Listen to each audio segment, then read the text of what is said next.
తెలంగాణలో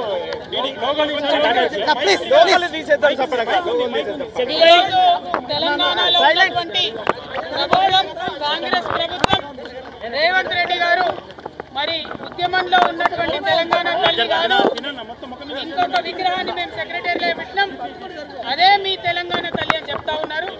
కానీ తెలంగాణ ఉద్యమంలో ఉన్నటువంటి మేమందరం ఉద్యమ కాలంలో పెట్టుకున్నటువంటి మా తల్లినే ప్రతిష్ఠించుకుంటామని ఇవాళ ఇక్కడ జగిత్యాలలో భూమి పూజ చేసుకోవడం జరుగుతూ ఉంది. మీరు గెజెట్ ఇచ్చినా ఇంకోటి ఇచ్చినా భయపడేది లేదు.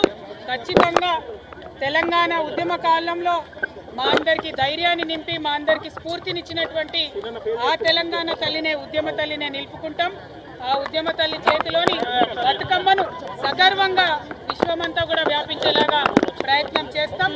జీవోలతోని భయపెట్టలేరు, కేసులతోని భయపెట్టలేరు. తెలంగాణ అస్తిత్వం మీద మీరు చేస్తున్నటువంటి దాడిని గ్రామ గ్రామాన ఎండగడతాం. ఖచ్చితంగా తెలంగాణ ఉద్యమ తల్లి రూపాన్ని ఇక్కడ జగిత్యాల్లో పెద్ద ఎత్తున నిలుపుకుంటామని తెలియజేస్తా ఉన్నాం.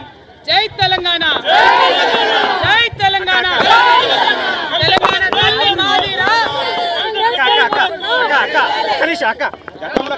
గతంలో కాంగ్రెస్ ఖర్చుకోట అయిన దాన్ని మీరు సంజయ్ సార్ వెంబడించుకొని బీఆర్ఎస్ మొత్తం చేశారు. ఇప్పుడు బీఆర్ఎస్ అనేది కొంచెం బలోపేతం చేయడానికి ఎట్లాంటి కృషి చేస్తారు? ఇక్కడ నాయకులు ఎమ్మెల్యేలు పార్టీ మారినంత మాత్రాన ఏమీ ఇబ్బంది ఉండదు. కార్యకర్తలు బీఆర్ఎస్ పార్టీకి సంబంధించినటువంటి ఇతర నాయకులు అందరూ కూడా ఉన్నారు. ముఖ్యంగా ప్రజలు ఇవాళ బీఆర్ఎస్ పార్టీని ఇక్కడ ఎన్నుకున్నారు. ఆనాడు రాహుల్ గాంధీ గారు వచ్చి ఇక్కడ ప్రచారం చేసినా కూడా వారిని కాదని కేసీఆర్ గారి బొమ్మను చూసి సంజయ్ కుమార్ గారిని గెలిపించినారు. ఇవాళ ఇది సంజయ్ కుమార్ గారు ఒంటరి గెలుపు కాదు, కేసీఆర్ గారి గెలుపు. సంజయ్ కుమార్ గారి పార్టీ మారొచ్చుగాక, కానీ ప్రజలు ఇంకా కేసీఆర్ గారిని నమ్ముతా ఉన్నారు. కాబట్టి ఖచ్చితంగా ఇక్కడ బీఆర్ఎస్ పార్టీని ఇంతకు ముందు కన్నా ఇంకా పటిష్టం చేస్తాం.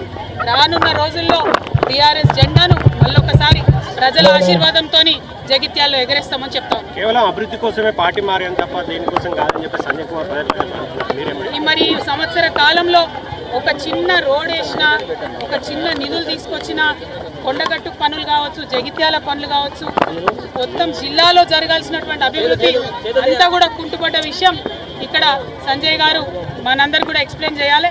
ఈ సంవత్సర కాలంలో ఒక చిన్న పని కూడా కాలేదు, కనీసం ఒక చెరువు పూడికతీతో కూడా తీయలేదు. కాబట్టి ఏం అభివృద్ధి తీసుకొచ్చిన సంజయ్ కుమార్ గారు ప్రజలకు వారు చెప్పుకోవాల్సి ఉంటుంది. Thank you. జై తెలంగాణ, జై తెలంగాణ, జై తెలంగాణ.